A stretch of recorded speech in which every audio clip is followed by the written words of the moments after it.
Shalom saudara semua, kembali kita akan mendengarkan tuntunan pimpinan Tuhan yang pasti memberkati kita. Dan ini adalah suatu kelanjutan. Kenapa? Karena Tuhan kita selalu mau menuntun kita, sehingga tuntunannya selalu berkelanjutan, senantiasa ada. Amin. Namun Anda dan saya perlu bertumbuh, saudara. Artinya begini, segala sesuatu yang dibutuhkan oleh kita butuh suatu pertumbuhan di mana kita dicangkokkan. Ketika Anda dicangkokkan dalam satu pohon, maka carang itu, karena kita ranting dicangkok, carang itu menerima aliran dari akar pohon itu. Dan saya umpamakan begini, saudara-saudara, kalau Anda dicangkokkan di suatu gereja lokal, maka Anda akan menerima aliran. Tuhan akan mengalirkan tuntunan dari gereja lokal tersebut. Anda boleh belajar di tempat lain, tetapi alirannya secara khusus yang saya katakan, rema akan mengalir melalui gereja lokal Anda. Sebab itu, jangan tinggalkan gereja lokal, persekutuan dengan orang percaya, di mana Tuhan menanam Anda dan saya. Ya, jadi carilah gereja lokal yang Tuhan tempatkan buat Anda. Jangan loncat-loncatan sana-sini. Oke ya? Kenapa? Karena prinsip seperti ranting dicangkokkan ke pokok pohon. Disitulah kita menerima aliran. Oke, hari ini kita akan belajar tentang, ataupun belajar tetapi menerima tuntunan Tuhan tentang one thing, satu hal. Kenapa? Karena Tuhan tahu, kalau kita dikasih tahu banyak hal, kita lupa. Kalau kita dikasih tahu banyak hal, kita bingung. Tetapi Tuhan mau bikin itu simple, hanya satu hal. Tetapi, kembali ada tapi ini, saudara ya. One thing yang ini di dalam firman Tuhan ada 5. Ya, satu, lengan kita terdiri 5 jari, jadi gampang sebenarnya. Dan nanti kita akan melihat kelima hal ini mudah untuk kita pahami, sehingga bukan kita hafal, tetapi otomatis ketika kita ngerti, kita akhirnya akan memahami, dan juga kita bukan hanya mengingat, tetapi kita juga tahu, oh ini.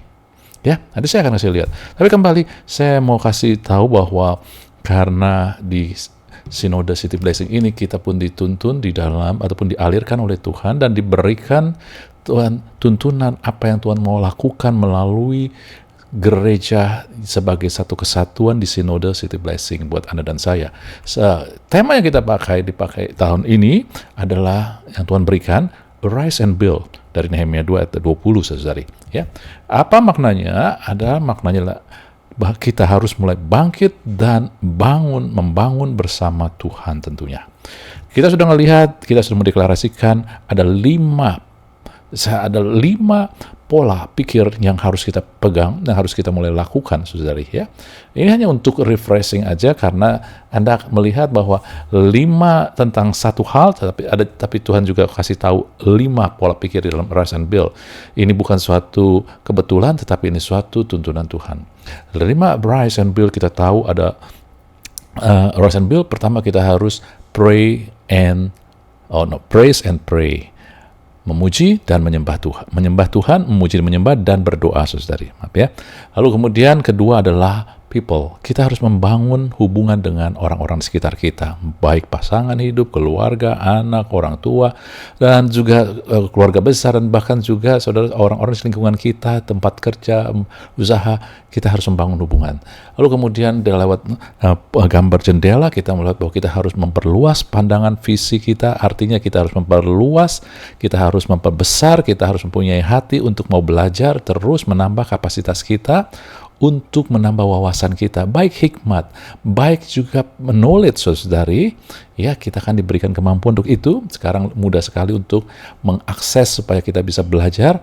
Kemudian juga hikmat, juga Anda belajar dapat hikmat ilahi tentunya dari firman Tuhan. Kita belajar. Begitu banyak sekarang tempat bisa Anda belajar. Carilah tempat yang Anda belajar di mana Anda bisa bertumbuh sungguh-sungguh dan pengajaran yang benar.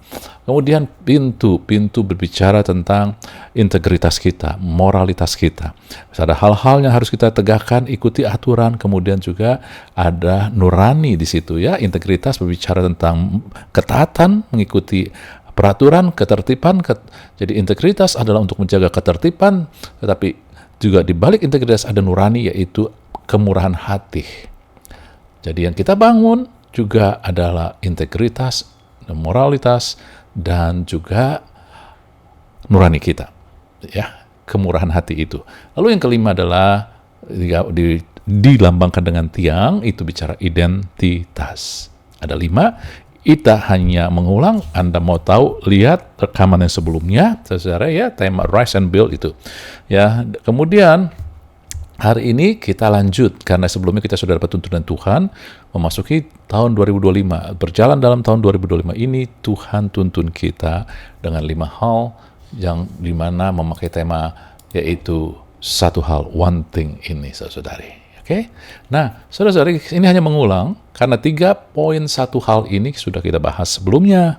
Jadi Anda ngelihat, poin pertama adalah ketika Yesus bertemu dengan Marta dan Maria, di mana Marta ribut karena dia sibuk, tapi Maria duduk diam di kaki Yesus dengerin apa yang Yesus ngomong. Kita sudah tahu bahwa Yesus ngomong bahwa hanya satu saja yang perlu. Dalam bahasa Inggrisnya, one thing is necessary. Satu hal yang penting. Satu hal yang paling penting. Apa itu? Ya, yaitu kita tahu, kita mengerti, kita butuh kasih Allah. Ini yang paling penting, fondasi dari segala sesuatu. Kenapa? Karena kasih Allah, Tuhan memberikan Yesus Kristus untuk memberikan kasih karunia supaya kita diselamatkan. Karena kasih Allah, saudara-saudari, kita diperlakukan ataupun Allah jadi di pihak kita. Karena kasih Allah, Tuhan memberkati kita, saudara. Kasih inilah yang membuat pengharapan kita nggak akan sia-sia. Kasih ini juga membuat iman kita jadi aktif, saudari. Lalu kemudian poin yang kedua dari satu hal ini adalah ketika Yesus menyembuhkan orang yang buta sejak lahir, tetapi ketika dia disembuhkan, semua orang jadi heboh. Kenapa? Karena Tuhan menyembuhkan di hari Sabat. Lalu ketika ditanya kepada orang itu, karena dia sudah cukup dewasa, dia bilang, siapa yang menyembuhkan kamu? Tapi orang itu berjawab bahwa aku tidak tahu, tapi satu hal yang aku tahu, yaitu aku tadinya buta dan sekarang dapat melihat. Anda ingat bahwa ini adalah tentang kita. Lagu Amazing Grace, I was blind but now I see. Dulu aku buta, sekarang aku melihat. Inilah apa yang terjadi sama kita. Kenapa? Orang buta itu tidak mengusahakan, tidak berusaha untuk sembuh, tidak membayar sesuatu sembuh, tetapi dia mendapatkan anugerah. Tuhan yang memberikan anugerah, Tuhan yang datang dan menyembuhkan dia. Jadi disinilah kita ngelihat satu hal, yaitu one thing. One thing itu satu hal. One thing I know. Sebelumnya adalah one thing necessary.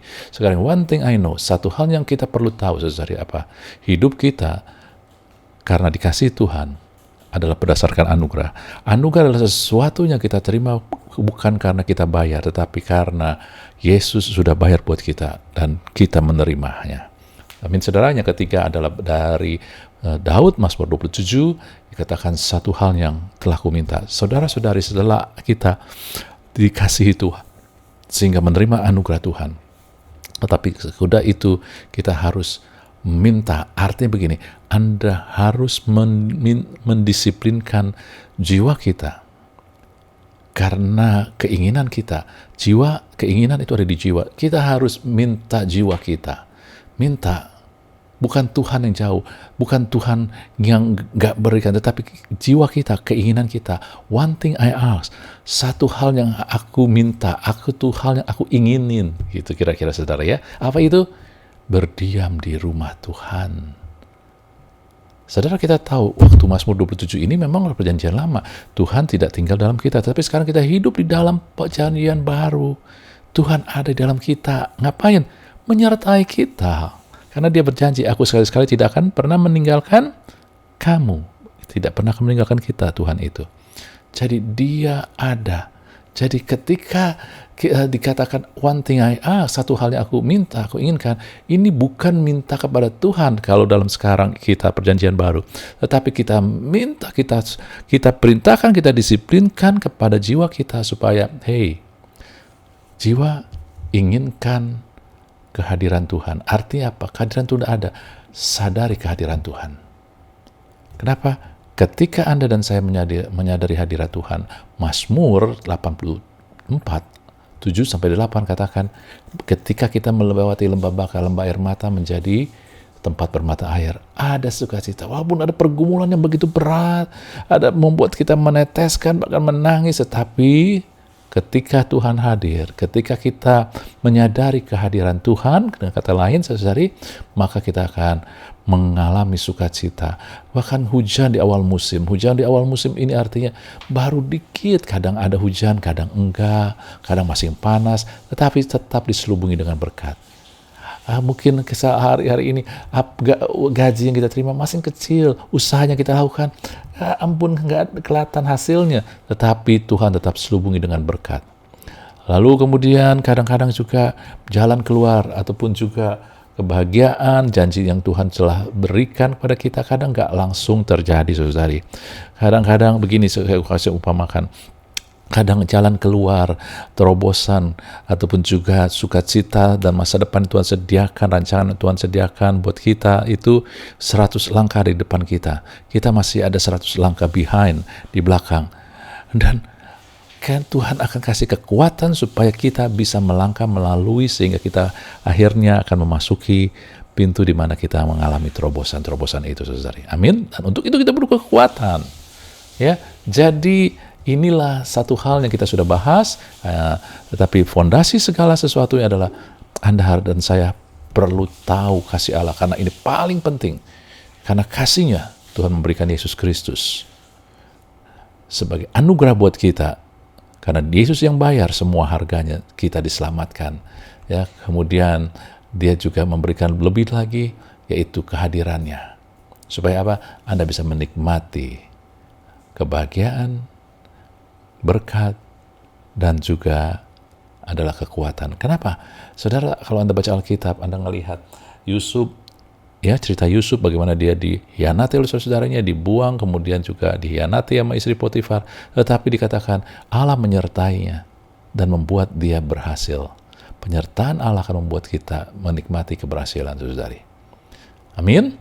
Dan Anda lihat, ini review, sekarang kita masuki satu hal yang lain, dan ini adalah yang keempat. Kita akan lihat satu, yaitu cerita ketika seorang anak muda yang kaya datang kepada Yesus. Dan di dalam ini, cerita ini adalah di dalam Markus, dalam Lukas, dikatakan Markus 10, saya pakai Markus, saudara, ayat 17, saya lengkap 18, karena kita butuh ayat 19 aja. Anak muda ini berkata, "Guru yang baik, apa yang harus kuperbuat untuk memperoleh hidup yang kekal?" Kita cukupi ayat 17 dulu ya. Pertanyaan dia adalah, apa yang harus kuperbuat? Untuk apa? Hidup yang kekal. Yesus jawab, "Engkau tentu mengetahui segala perintah Allah. Jangan membunuh, jangan berzina, jangan mencuri, jangan mengucapkan saksi dusta, jangan mengurangi hak orang, hormatilah ayahmu dan ibumu." Ini adalah kutipan sebagian daripada Taurat, saudari. Hukum Taurat. Amin ya. Nah, kemudian anak muda itu di ayat 20 katakan, "Oh, semua itu sudah kulakukan sejak masa mudaku." Rupanya anak muda ini adalah pencinta Taurat dan juga melakukannya. Sehingga ketika disuruh, "Oh, ini semua sudah dilakukan." Yesus kemudian jawab di ayat 21, perhatikan. Tetapi Yesus memandang dia dengan menaruh kasih. Kasih yang dalam. Lalu berkata, "Hanya satu lagi kekuranganmu." Mari kita berhenti dulu di sini. Saya mau Anda melihat, mengkupas dulu. Ketika Yesus mengatakan hanya satu lagi kekuranganmu, ingat, dia mengatakan ini dengan menaruh kasih yang dalam kepada pemuda itu. Jadi ketika Yesus mengatakan ini, Anda harus sadar bahwa ini bukan untuk menghukum, tapi ini untuk menambahkan benefit, keuntungannya. Atau dengan kata lain, ini suatu undangan supaya kamu bisa menikmati hal yang lebih luar biasa dari Tuhan. Kira-kira kayak begitu, saudari. Ya. Apa yang Tuhan bilang? One thing you like, satu hal lagi yang kekuranganmu. Mungkin kalau saya mau katakan dengan bahasa yang lain, ya, kontradiknya adalah begini. Kamu tambahin satu lagi. Ada satu hal lagi yang harus kamu tambahkan. Gitu, saudari, ya. Nah, itu kata positifnya. Ada satu hal lagi yang kamu harus tambahkan. Artinya kenapa? Semuanya udah baik. Kamu lakukan tadi hukum Taurat, semua udah baik. Tapi ada satu hal lagi yang akan membuat kamu lebih berkelimpahan. Kira-kira kayak begitu. Apa? "Pergi yang kau miliki, berikanlah itu pada orang-orang miskin, maka engkau akan beroleh harta di surga. Kemudian datanglah kemari dan ikutlah aku." Saudara-saudari, kemudian Anda tahu ceritanya. Pemuda itu sedih hati karena dikatakan hartanya banyak. Lalu pergilah ia dari Tuhan Yesus. Nah, sebagian kita bahkan kita sering dengar khotbah, wah, begitu Tuhan tahu bahwa pemuda itu cinta uang, hatinya terpaut sama uang. Mungkin iya, tetapi mari kita coba kupas. Menurut saya tidak sepenuhnya benar. Anda lihat ketika anak muda itu, Tuhan bilang, kamu jangan membunuh, jangan berzina, hukum Taurat. Dia bilang dia sudah lakukan. Nah, tahukah kita bahwa hukum Taurat bukan hanya ini? Hukum Taurat juga berhubungan dengan manusia. Ya, memang jangan mengurangi hak orang, tetapi juga hubungan dengan manusia adalah memelihara orang-orang miskin, memelihara anak yatim, memelihara orang-orang yang kekurangan. Pasti anak muda ini yang sudah dibiasakan melakukan hukum Taurat pasti juga membagikan, memperhatikan orang-orang miskin. Dengan apa? Dengan hartanya. Jadi tidak ada yang bisa berani menjamin bahwa pemuda ini adalah cinta uang ataupun terikat sama harta doang. Sama seperti kalau saya tanya kepada Anda, apakah Anda berani jamin bahwa Anda murni tidak dipengaruhi oleh uang atau tidak didominasi ataupun tidak diikat dengan uang, tidak ada motivasi uang? Maaf itu. Anda berani jamin? Belum tentu. Kalau kita jujur, nggak bisa jamin. Nah, tapi saya nggak mau menghakimi, saya nggak mau bagaimana, nggak mau berdebat tentang itu, tetapi yang saya mau sampaikan di sini adalah begini, saudara-saudari, bahwa jawaban Yesus tentang pergilah jual apa yang kau miliki, itu bukan intinya. It's not about the possession. Ya, tentang apa dong, Pak? Yuk kita lihat, kita kupas ini. Inilah one thing yang luar biasa menurut saya. Ya, salah satu yang luar biasa yang kadang kita nggak sadar kita masing di situ. Nah, saudara, kita ngeliat dulu di ayat 17 ini, dia anak muda itu bertanya, bagaimana apa yang harus kulakukan untuk memperoleh hidup yang kekal? Saudara-saudari, tahukah Anda bahwa konsep hidup yang kekal di dalam Perjanjian Lama beda dengan konsep hidup kekal yang kita ketahui di dalam Perjanjian Baru? Orang Yahudi, terdiri orang Farisi dan Saduki, itu memiliki pemahaman yang berbeda, kepercayaan yang berbeda tentang kalau hidup kekal itu artinya, tentang kebangkitan. Karena kebangkitan bagi banyak orang adalah, kita mati, lalu kita bangkit, kita hidup kekal. Jadi waktunya. Nah, orang Yahudi terbagi dua. Makanya ketika Paulus berkhotbah tentang kebangkitan orang mati, heboh karena sebagian percaya, sebagian enggak. Gitu. Ya, jadi kalau ditanya hidup yang kekal ini bicara tentang di Perjanjian Lama nih ya, itu berarti ini hidupnya selama-lamanya. Itu bukan itu, saudari.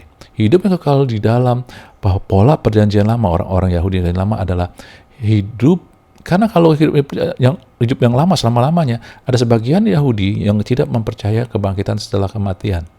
Jadi nggak ada hidup kekal yang tentang waktu. Tetapi hidup kekal di sini adalah tentang quality of time. Kenapa? Kalau yang percaya bahwa hidup kekal adalah kebangkitan setelah kematian, mereka percaya setelah bangkit, kualitas hidup mereka jauh lebih baik. Tapi yang nggak percaya tentang kebangkitan, mereka juga tahu bahwa kualitas hidup itu mereka mau nikmatin saat di dunia ini. Gitu ya. Jadi pertanyaan yang pria ini katakan, pemuda ini katakan, boleh saya pakai kata-kata saya lebih seperti ini, saudara. Perhatikan ya. Tuhan, aku sudah lakukan semuanya ini. Tuhan, aku punya banyak harta. Bagaimana supaya kualitas hidup aku, apa yang harus aku perbuat supaya kualitas hidup aku bertambah baik? Sebagaimana supaya aku tambah nyaman? Mungkin Anda, itu mungkin pria itu benar. Saudara, itu seringkali adalah kita. Kadang-kadang kita datang kepada Tuhan dengan mengeluh, Tuhan, aku sudah berdoa, aku sudah ibadah, aku sudah pelayanan, aku sudah memberi Tuhan. Tapi kok belum ada jawaban dari pergumulan aku, kok belum dijawab doa-doaku. Nah, sadarkah kita bahwa sesungguhnya kita sedang pakai pola pikir daripada anak muda ini, bahwa untuk memperoleh kualitas hidup yang lebih baik, untuk kita bisa hidup di dalam segala kelimpahan, maka saya harus, karena terjadi karena saya melakukan sesuatu. Banyak orang percaya memakai hal ini. Saya sama seperti Yesus tidak mengatakan nggak usah berbuat sesuatu yang baik. Yesus mau kok. Yesus lihat, dia melihat pemuda ini dengan penuh kasih. Kenapa? Karena pemuda ini melakukan hal yang baik. Sebab itulah Tuhan bilang, ada satu lagi kalau kamu mau supaya kamu hidup di dalam segala kelimpahan. Ini bahasa bebas saya, saudari. Mengartikan apa yang terjadi pembicaraan Tuhan Yesus dengan pemuda itu, mengingat zaman dan keadaan saat itu. Ya. Jadi, lihat, saudara. Pemuda itu, Tuhan, aku lakukan yang baik. Aku juga punya banyak harta ini. Apa yang harus aku berbuat supaya dapat kualitas hidup yang lebih baik? Kira-kira kayak begitu, saudari. Ya. Dan Tuhan jawab, apa yang harus aku perbuat? Tuhan jawabnya kalau kita hilangin tentang masalah possession ya, hartanya. Lihat, ya. Dia jawab, Tuhan, datanglah dan ikutilah aku. Ini jawaban pada ujungnya. Tujuannya, kalau di pemuda itu mungkin yang menghalangin ada masalah-masalah sesuatu, mungkin posisinya sesuatu, ya saudara, tapi kita nggak bisa bilang bahwa dia cinta uang, adalah tujuan semuanya itu adalah datang dan ikutilah aku. Jadi ketika ditanya, guru apa yang harus berbuat? Tuhan bilang, untuk hidup yang kekal, datang dan ikutilah aku. Dan ketika anak muda itu bertanya, guru, aku mau hidup yang kekal. Jawaban Tuhan juga sama, datang dan ikutilah aku. Kenapa? Karena kebenaran tentang hidup kekal, Tuhan yang paling tahu dan Tuhan sendiri ngomong dalam Yohanes 17 ayat 3. Inilah hidup yang kekal. Yaitu mereka, kita mengenal Engkau, mengenal Allah Bapa, satu-satunya Allah yang benar. Allah Israel, Allah Abraham, Allah Ishak, Allah Yakub, Allah Israel, saudara. Dan mengenal Yesus Kristus yang telah Engkau utus. Saudara-saudari, mungkin kita bilang, oh iya, saya kenal. Nah, saudara, enggak. Kata mengenal di sini adalah kata yang sama di dalam kitab Keluaran, yaitu ketika dikatakan bahwa Adam mengenal Yada, bahasa Ibrani Yada. Adam, Yada, Hawa. Maka lahirlah Kain, Habel, kemudian Set. Jadi kata mengenal ini, kalau bahasa Inggrisnya new, saudara-saudari, ini berhubungan dengan mengenal karena kesatuan. Adam bersatu dengan Hawa, menikah, bersatu, gitu. Jadi mengenal dari kesatuan. Saudara-saudari, lihat, hidup yang kekal adalah kita yada. Kita bersatu dengan Allah Bapa, kita yada. Bersatu dengan Yesus Kristus, karena kesatuan inilah yang membuat kita semakin mengenal Bapa, Putra, dan Roh Kudus. Pertanyaannya, apakah Anda sudah satu dengan Tuhan, dengan Allah Bapa, Putra, dan Roh Kudus?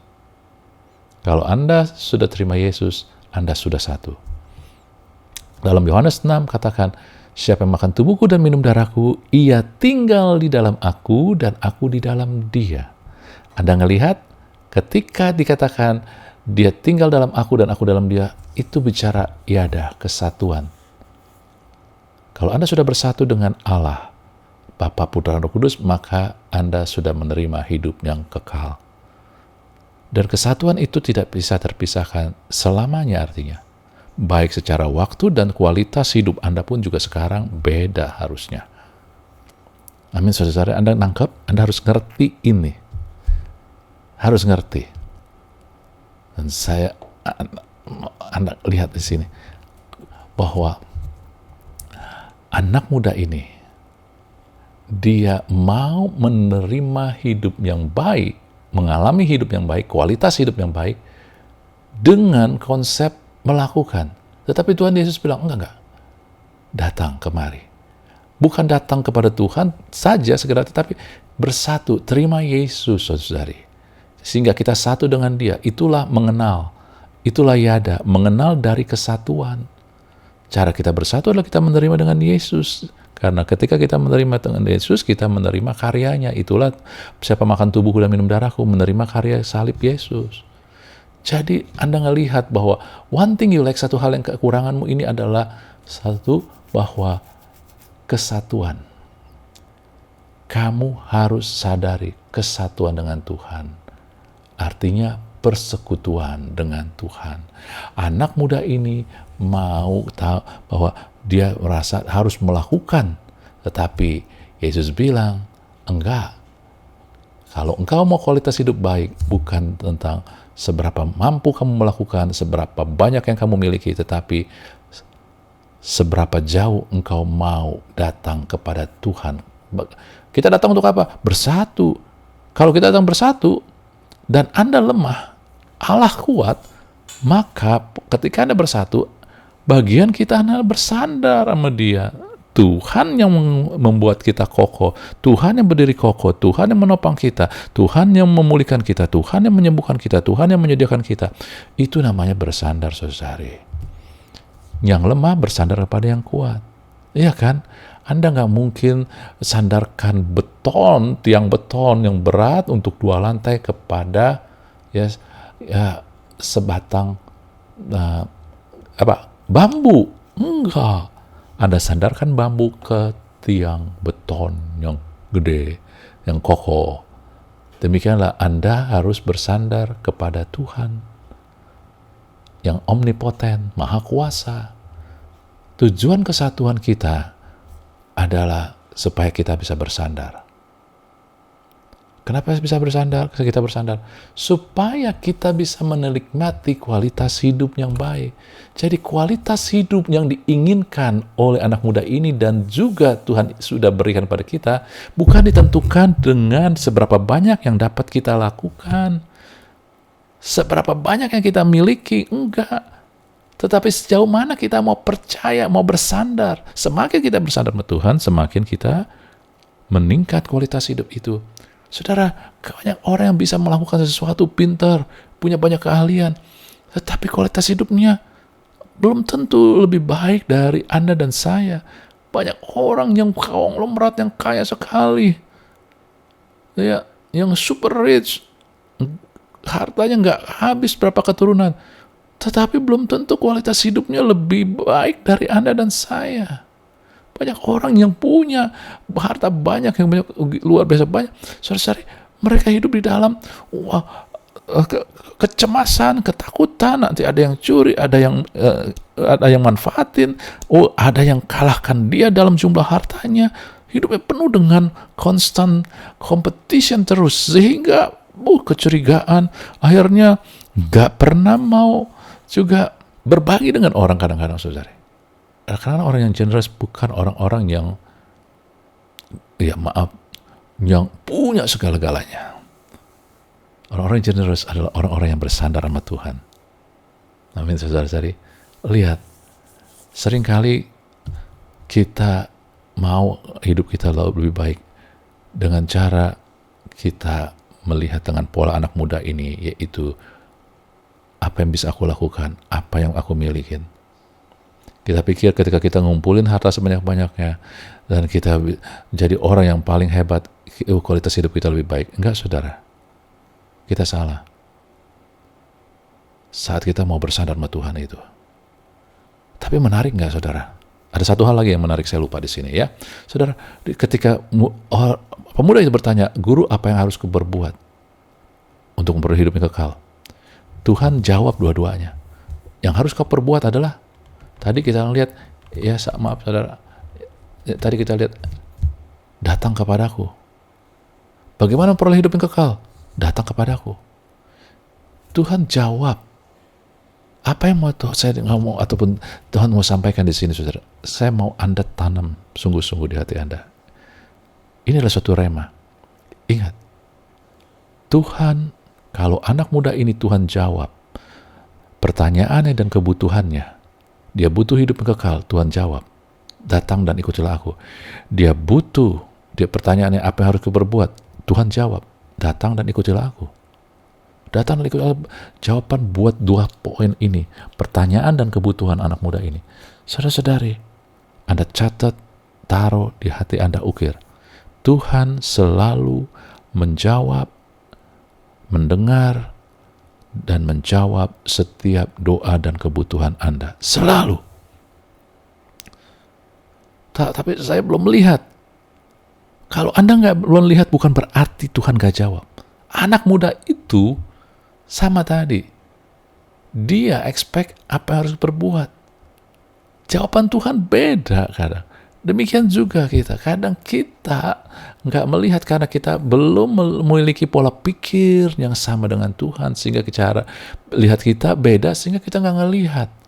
Saudara, banyak sekali jawaban Tuhan itu kita nggak ngerti dengan pola pikir duniawi.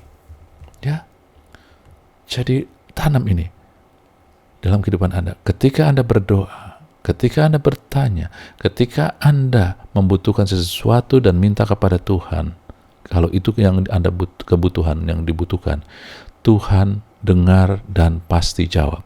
Jangan mau percaya, jangan mau bimbang dan ragu. Kata-kata, tuduhan-tuduhan mengatakan, enggak tuh, Tuhan enggak jawab. Ataupun yang lebih medium di tengah-tengah, kadang-kadang Tuhan jawab, kadang-kadang enggak kan. Jadi belum tentu dia jawab kamu sekarang.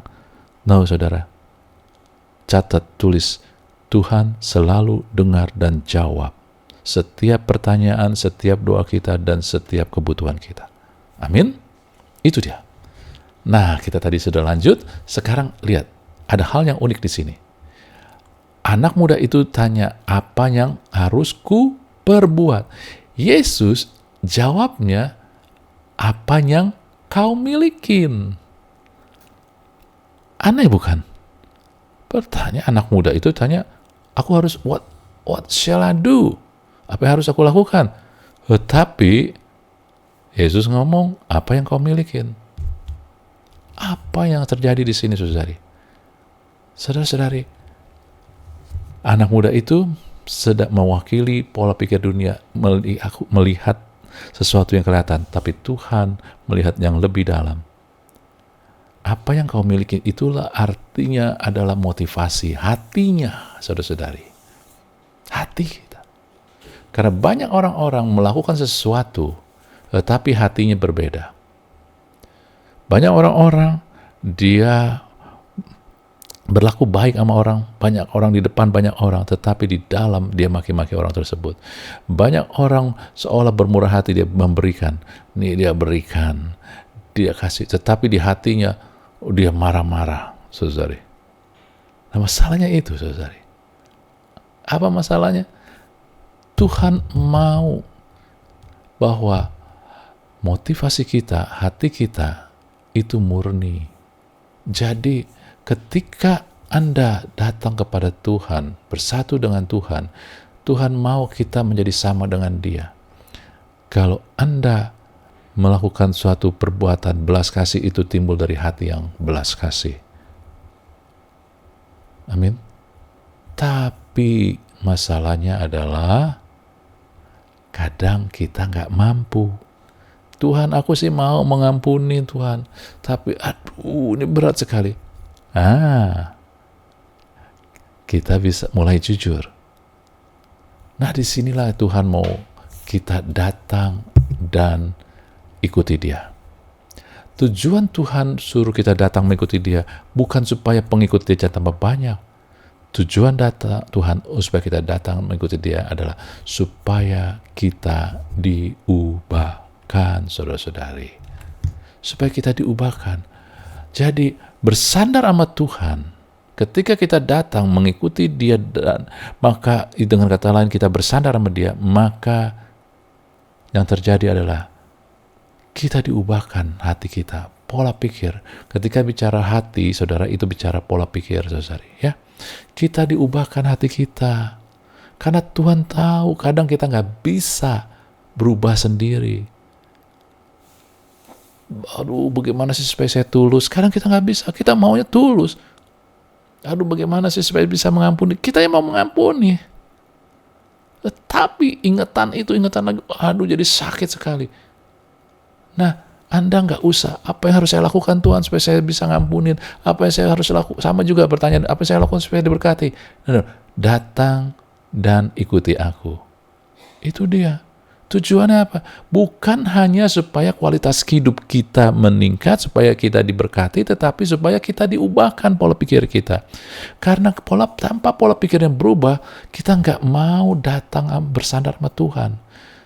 Bersandar sama Tuhan butuh pola pikir yang baru. Terus diubahkan, terus diubahkan.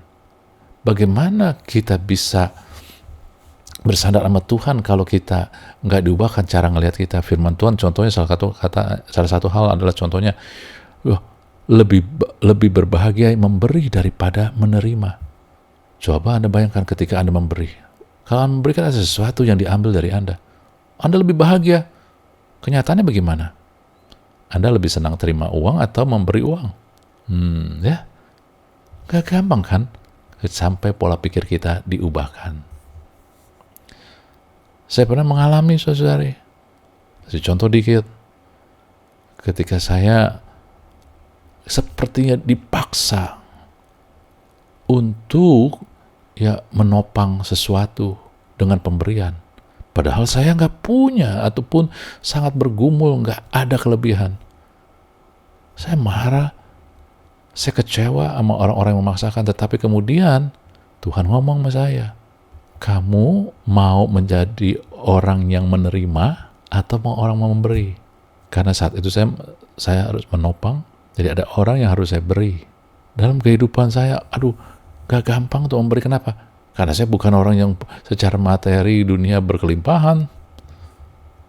Kadang-kadang, tetapi Tuhan mulai berbicara saya, kamu mau jadi orang yang menerima.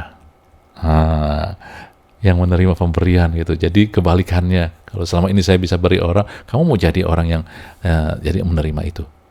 Saya baru sadar, oh iya Tuhan, terima kasih. Walaupun saya bergumul, tetapi saya pasti tetap Tuhan izinkan, salurkan untuk menjadi orang yang memberi. Saudara, walaupun gak besar mungkin, walaupun dikit, walaupun pola pikir saya mulai berubah. Oh iya Tuhan, lebih berbahagia memberi daripada menerima. Baru kualitas hidup saya gak punya kekhawatiran lagi, ketakutan, kekecewaan, amarah. Enggak, saudara, kualitas hidup saya mulai membaik. Karena saya mulai bersandar sama apa kata Tuhan, sama pribadi Tuhan. Begitu, saudari. Ya. Oleh sebab itulah, Tuhan tahu, semakin kita bisa bersandar sama Dia, semakin Tuhan bisa mengubah pola pikir kita. Semakin kita bisa mengubah pola pikir, diubahkan pola pikir kita, semakin kita bersandar. Dan semakin kita bisa bersandar, kita semakin meningkat kualitas hidup kita. Artinya, kita semakin bisa menikmati hidup dan hidup dalam segala kelimpahan. Kelimpahan sukacita, kelimpahan juga kemenangan, saudari. Amin. Jadi satu hal, one thing you like. Satu hal, dengan kata lain, kalau positifnya, satu hal yang harus kamu tambahkan adalah bersandar kepada Allah. Karena bersandar pada Allah akan mengubahkan hatimu, pola pikirmu, sehingga kamu mau terus bersandar sama Tuhan. Dan ketika kamu bersandar sama Tuhan, kualitas hidup kamu semakin meningkat. Saudara-saudari, kerangkuman daripada hal ini, udah 4 poin. Nanti kita akan bahas poin yang kelima, yaitu saya pakai kata, yang paling penting adalah kasih Allah. Karena semua yang kita terima, semua yang membuat kita ditolong, menikmati, dan juga diubahkan supaya kita menikmati kualitas hidup yang baik, itu karena kasih Allah. Dan kalau saya bisa terima, bisa menikmati, ditolong, diubahkan, itu karena anugerah Allah. Dan saya harus menyadari, saya harus melatih diri saya untuk menyadari hadirat Allah supaya saya bisa menikmati kehidupan. Dan saya perlu tambahkan kesadaran akan bersandar sama Allah. Karena saya satu dengan Allah. Kenapa saya bisa bersandar? Karena saya satu dengan Allah. Saudara, kesatuan dengan Allah, Christ in me. Ya, Kristus di dalam saya di dalam Kristus, tujuannya supaya kita bisa bersandar. Karena bersandar itu akan mengubahkan kita, pola pikir kita. Bersandar itu juga akhirnya akan meningkatkan kualitas hidup kita. Karena kualitas hidup kita sekarang gak dipengaruhi oleh dunia. Apa yang saya bisa lakukan, apa yang saya bisa miliki, tidak lagi mempengaruhi saya. Kenapa? Karena dengan siapa saya bersandar, itulah yang menentukan saya. Kalau saya bersandar sama Tuhan, tidak ada yang bisa merebut saya dari Dia. Tidak ada yang bisa menggoyahkan saya. Tidak ada yang bisa mengalahkan saya. Amin, saudari. kita nggak dipengaruhi dunia ini. Oke, akhirnya saya mau katakan, saya ulang lagi, ada satu hal rema, yaitu saya mau katakan satu, bahwa Tuhan selalu mendengar dan menjawab doa, pertanyaan kita, dan kebutuhan kita. Selalu. Meskipun kita mungkin saat ini nggak kelihatan, nggak ngelihat, tapi saya katakan selalu. Jangan mau percaya yang lain. Yang kedua, rema yang Tuhan tahu, tanam tulis kepada Anda dan saya adalah, saudara-saudari, tambahkan ini. Artinya kalau Anda nggak tambahkan, kalau Anda nggak hidup dengan bersandar pada Allah, Anda tetap diselamatkan, tetapi kita nggak bisa menikmati ekstra yang Tuhan sudah berikan. Kualitas hidup yang lebih baik. Hidup dalam segala kelimpahan. Itu yang saya kata-kata. Caranya, sadari kesatuan kita dengan Tuhan. Saya dan Kristus adalah satu. Tapi karena Dia adalah Maha Kuasa, dan saya nggak ada apa-apanya, kesatuan saya membuat saya hanya bersandar sama Dia. Dialah yang berperang buat saya. Dia adalah sumber kesembuhan. Saya bersandar kepada Dia untuk kesembuhan saya. Dia adalah pemberi yang mengalirkan, yang mencukupi saya. Saya bersandar untuk kebutuhan saya. Dia adalah pemulih. Maka saya bersandar untuk pemulihan saya. Dia adalah pembela saya, penolong saya. Dia adalah juga kekuatan, gunung batu, gembala.